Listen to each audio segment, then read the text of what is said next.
I'm the one who brought up the hall pass idea, and now everyone thinks my husband blindsided me with his choice to use it. They're calling him manipulative, saying I got played. But I'm the one who orchestrated this whole thing for my own reasons, and what I did before Vegas makes me the real villain here. The stakes aren't just my marriage or what our friends think. It's that I convinced myself I was being progressive and adventurous when really I was looking for permission to do something I'd already half done. My best friend Kate stopped taking my calls. My sister won't let me near her kids until I get my priorities straight. And Daniel, my husband of 6 years, looks at me now like he's married to a stranger. They all think they know what happened, but they don't know the timeline. They don't know what I was hiding when I made that suggestion. I'm going to tell you everything, exactly as it happened, including the part where I'd already crossed a line with my coworker before I ever mentioned Vegas to Daniel. Because that detail changes everything about who's actually the victim in this story. I was never the adventurous one in our relationship. Daniel was the guy who suggested we try rock climbing on our third date, who booked surprise trips to Morocco, who wanted to learn salsa dancing. I was the planner, the spreadsheet maker, the one who color-coded our shared calendar and meal prepped on Sundays. My idea of spontaneity was trying a new restaurant without reading the reviews first. But something shifted last year when Marcus joined our marketing team. He was everything Daniel wasn't, unpredictable, a little chaotic, always with a sarcastic comment that made meetings less unbearable. We started getting coffee between client calls. Those coffees turned into lunches. Then those lunches started running long, and I'd find myself texting Daniel that I was stuck in a meeting when really I was laughing at Marcus's impression of our boss in the parking garage. Nothing physical had happened. That's what I kept telling myself. We were just friends. The fact that I thought about him during my morning shower didn't mean anything. The fact that I'd started wearing my good jeans to the office and actually doing my hair on days I knew we'd have project meetings, that was just professional development. Right? Daniel and I were fine. We were good even. We had sex regularly enough, maybe once a week, sometimes twice if one of us had been drinking at dinner. We didn't fight much. We agreed on most things. Our life together had a pleasant, predictable rhythm that I'd always thought was what marriage was supposed to look like after the honeymoon phase ended. The Vegas trip was for my college roommate Becca's bachelorette party. When she first mentioned it 6 months ago, I'd been excited. A weekend away from routine, dancing with my girlfriends, maybe drinking too much champagne, and making bad decisions that only involved ordering room service at 3 a.m. Then Becca mentioned that her fiancé's bachelor party was happening the same weekend. In Vegas, at a different hotel but still. And she laughed about how maybe we'd run into each other at a club, wouldn't that be funny? That's when the idea started forming. Not fully developed at first, just a little seed of possibility. Marcus had mentioned he'd never been to Vegas. He said it during a team lunch, probably 3 months before the trip. I'd filed that information away without really knowing why at the time. The conversation with Daniel happened on a Tuesday night in February. We were watching some documentary about ocean plastic, both of us scrolling on our phones, barely paying attention. During a commercial break, I just said it, casual, like I was asking if we needed milk. What would you think about having a hall pass? He looked up, confused. Like for jury duty? No, like a relationship hall pass, for Vegas. One night, one person, no questions asked after. I watched his face carefully. I told myself I was doing this for us to inject some excitement into our marriage, to be the adventurous one for once. But my heart was pounding because I was already thinking about texting Marcus, asking if he'd ever been to Vegas, maybe suggesting he should check it out that specific weekend. Daniel laughed at first, then he saw I was serious. Where is this coming from? He asked, actually putting his phone down. I shrugged, kept my voice light. I don't know. I just think sometimes relationships get stale because we're too afraid to acknowledge that we're still attracted to other people. What if we just admitted it? What if we gave each other permission for one night and then came back to each other more honest about who we are? I practiced this speech. Not out loud, but in my head during my commute, in the shower, lying awake at night while Daniel slept beside me. He was quiet for a long moment. This is really important to you? I think it could be good for us, I said, exciting, something different. What I didn't say, I'd already looked up Marcus's social media to see if he'd be single. I'd already imagined what his hotel room might look like. I'd already betrayed our marriage in every way except the physical act itself. Okay, Daniel said finally. If you really think it'll help, okay. The ease of his agreement should have surprised me more. Should have made me question what he was thinking. But I was too busy calculating how to casually mention to Marcus that I'd be in Vegas that weekend and maybe we should get drinks. The next day at work, I wore the black dress that Marcus had once said made me look like a film noir character. He'd meant it as a compliment.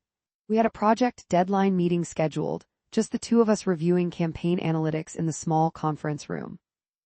I waited until we were halfway through the presentation deck. Hey, random question, you ever end up making it to Vegas? He looked up from his laptop. Not yet, why? I'm going in a few weeks for a bachelorette party, was just thinking it's a shame you haven't been, it's kind of ridiculous and amazing at the same time. Maybe I should finally go, he said, and there was something in the way he looked at me that made my stomach flip. When did you say you'd be there? I told him the dates. Watched him type something into his phone. Those dates could work for me, he said. I've got some PTO saved up. We went back to the presentation, but the energy in the room had shifted. We both knew what was happening, even if we weren't saying it out loud. That night I slept with Daniel with more enthusiasm than I had in months, and I hated myself for it because I was thinking about Marcus the whole time. I was trying on what it might feel like to want someone new while having permission to act on it. The guilt was there, but it was muffled under layers of excitement and rationalization. Over the next 2 weeks, Marcus and I texted about Vegas. He asked me to recommend hotels, restaurants, shows. Each message felt loaded with subtext.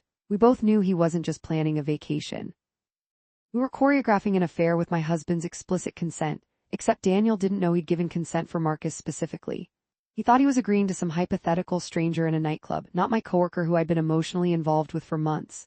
The morning before my flight, Daniel made me breakfast. Scrambled eggs exactly how I like them, turkey bacon, fresh berries. I want you to have fun this weekend, he said. Really? No guilt, no weirdness. We agreed to this. You too, I said, because he was flying to Miami for his own trip. His college buddy was turning 40 and having a beach party. Use yours if the opportunity comes up. I probably won't, he said, but I like knowing I could. That feels good actually, like we trust each other enough to be honest about being human.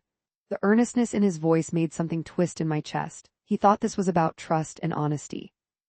He had no idea I'd been planning a specific encounter for weeks, that I'd already emotionally checked out of our marriage enough to orchestrate this whole scenario. I kissed him goodbye at the airport, and I told myself everything would be fine. We'd both have our adventures, come home and be better for it, more honest, more ourselves. The flight to Vegas was full of Becca's friends, all of us drinking mimosas and laughing, and I kept checking my phone to see if Marcus had landed yet. He got a room at a hotel downtown, not on the strip where we were staying, which felt strategic. Deniable. That first night was the bachelorette party stuff, dinner, clubs, bottle service we couldn't really afford, screaming along to early 2000s pop music. But the whole time I was thinking about the next night, when I told Becca I needed to skip the planned activities because I wasn't feeling well. She'd been understanding, told me to rest up. Marcus texted me at midnight, just got in. This city is insane. Coffee tomorrow? I wrote back dinner instead. Even better. I fell asleep that night in a hotel bed next to Becca's cousin Shannon, listening to her snore, my heart racing with anticipation and dread in equal measure. I'd done it. I'd created the perfect conditions for what I'd been wanting for months. And Daniel had said yes, so technically I wasn't cheating. Technically I had permission. But I knew, even then, that the permission was based on a lie. He thought he was agreeing to spontaneity, to possibility, to some abstract concept of freedom. He didn't know I'd engineered this specific scenario. That felt like cheating even if the act itself wouldn't be. The next evening, I told the girls I was staying in to recover from our late night. Took a long shower, did my makeup more carefully than I had since my wedding day, wore the blue dress I'd bought specifically for this trip and hadn't shown Daniel. Marcus suggested a restaurant off-strip, intimate and dark, the kind of place where you couldn't really see the other tables. We didn't talk about work. We talked about everything else, childhoods, failed relationships, what we'd wanted to be when we were kids, whether we believed in soulmates. I don't believe in the one, Marcus said, twirling wine in his glass. I think there are multiple people you could be happy with. It's just about timing and choosing to commit. That's kind of depressing, I said. Or liberating. Means if something doesn't work out, there are other possibilities out there. He was giving me permission to see him as a possibility. To reframe my marriage as just one choice among many, not a sacred commitment I'd made. We walked through the casino after dinner, his hand occasionally touching the small of my back to guide me through crowds. The contact felt electric, significant. We ended up at a bar, then another bar, and I was drunk but not too drunk, just drunk enough to silence the voice screaming that I was about to blow up my entire life. Around midnight, he said, "Do you want to see my hotel room? I got one with a strip view. It's actually pretty incredible." This was it.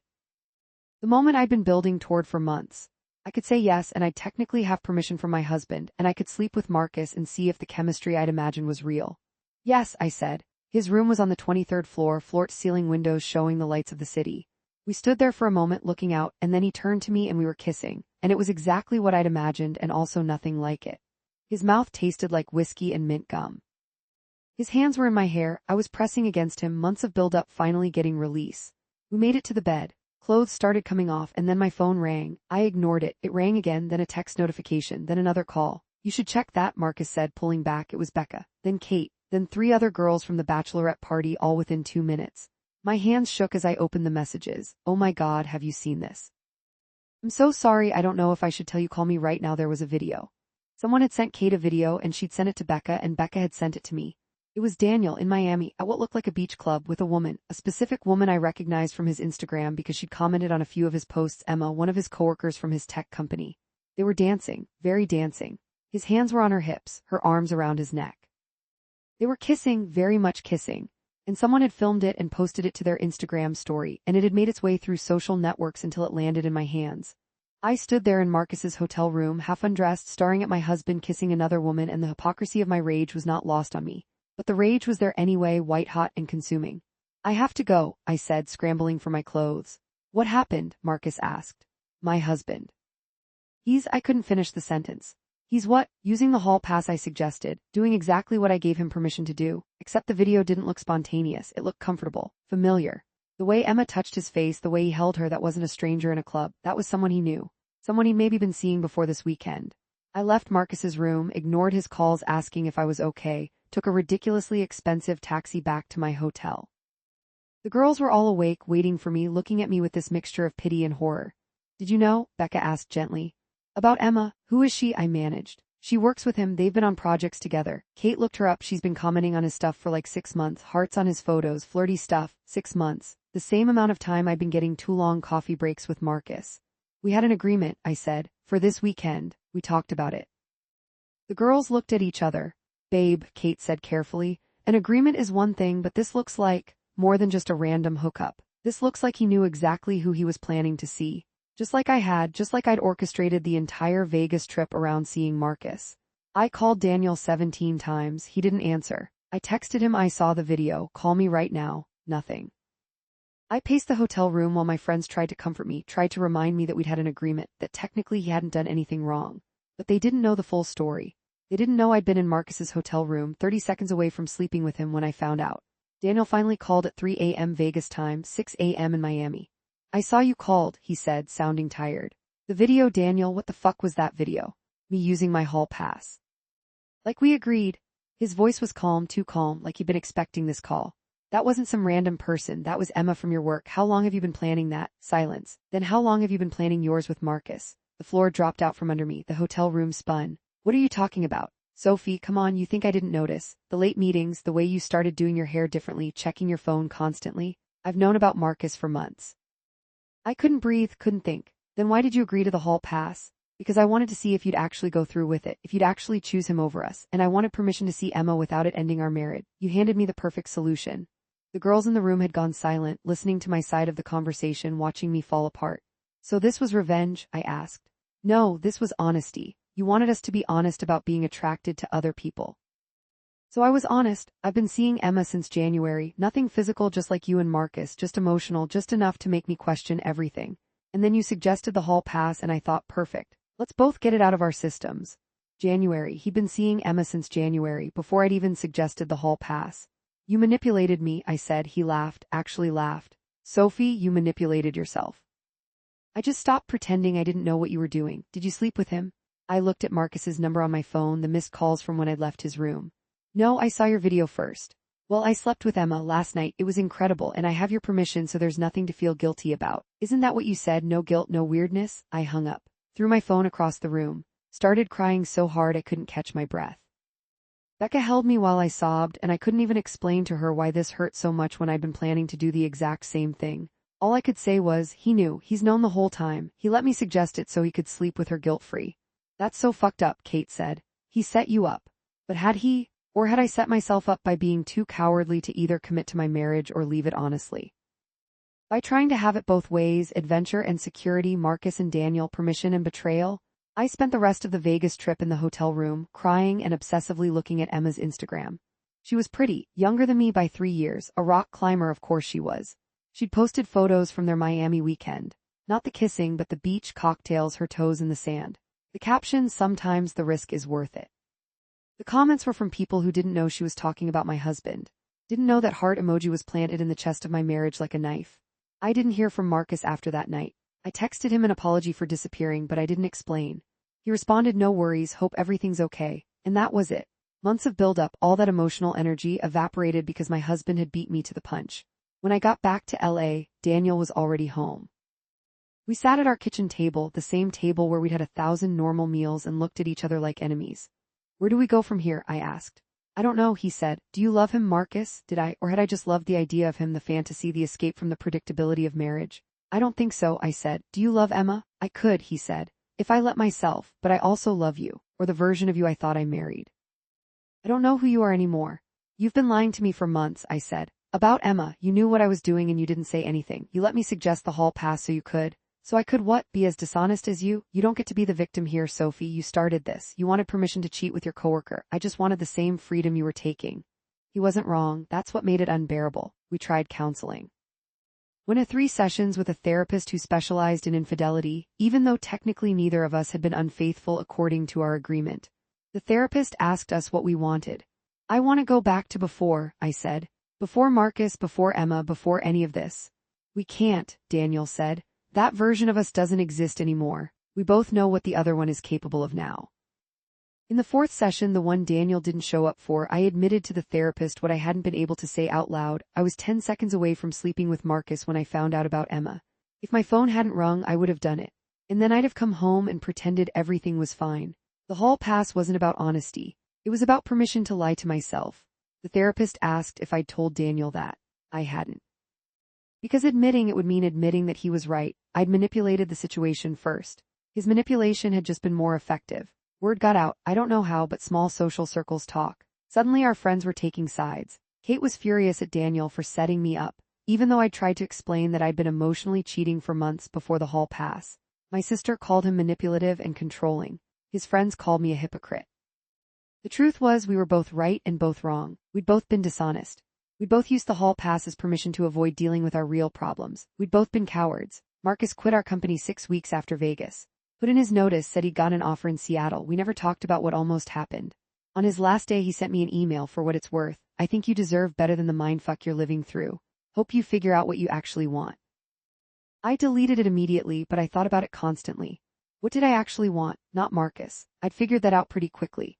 He'd been a fantasy, a stand-in for adventure and spontaneity, but not a real person I wanted to build a life with. But did I want Daniel? The Daniel who'd known I was emotionally straying and instead of fighting for us, had started his own affair? Who'd agreed to my hall pass idea not to save our marriage but to justify his own desires? Emma sent me a message on Instagram 2 months after Vegas. I almost didn't open it. I know I'm probably the last person you want to hear from, but I wanted to say I'm sorry. Daniel told me about the hall pass arrangement, but after everything happened, I realized that was bullshit. We'd been emotionally involved before that conversation. I knew he was married. I made choices that hurt you, and I'm sorry. For what it's worth, we're not seeing each other anymore. He ended it after your counseling sessions. Said he needed to figure out what he wanted without me as an option. Anyway, I'm sorry. I showed the message to Daniel. We were still living together but sleeping in separate rooms, existing in this weird limbo where we were married but not really. Did you mean it? I asked. That you ended it to figure things out? Yeah, did you mean it when you said you didn't love Marcus? Yeah. We stood in our kitchen, the afternoon light coming through the windows, everything familiar and strange at the same time. I don't know if we can come back from this, I said. Me neither, but I don't know if I want to give up without trying. We started over, not all the way back, but from where we were, raw and hurt and angry, but trying. We stopped pretending everything was fine. Started actually talking about the things we'd been avoiding.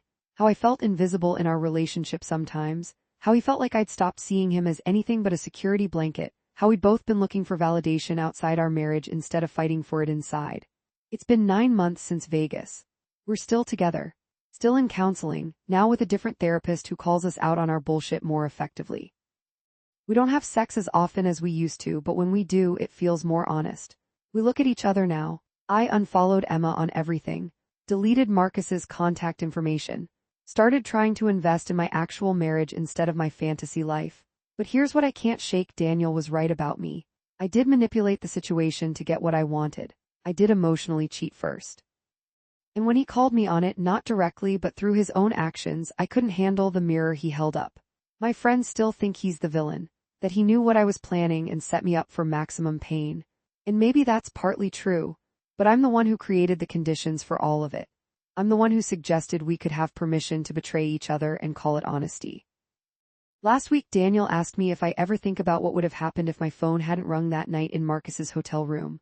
All the time, I admitted. Do you ever think about what would have happened if you just told me you knew about Marcus instead of agreeing to the hall pass? All the time, he said. We're living in the aftermath of our mutual dishonesty, trying to build something real from the wreckage. Some days I think we might actually make it. Other days I think we're just too broken, too aware of each other's capacity for betrayal. I'm telling this story now because last night Daniel got a text from Emma, just a simple "hope you're doing well." He showed it to me immediately, asked what I thought he should do. Whatever you want, I said, but be honest with me about what that is. He deleted it, blocked her number while I watched. That's what I want, he said, to stop choosing the easy escape. I don't know if that's enough. I don't know if we'll make it. I don't know if two people who have hurt each other this deliberately can ever really trust each other again. But I know I can't paint myself as the victim when I was the architect of my own pain. I asked for a hall pass because I wanted permission to do something I'd already started doing. He said yes and used it too, and maybe that was his revenge, or maybe that was just him being as honest as I'd asked him to be. Either way, we're both responsible for the mess we made. And I'm finally done pretending otherwise.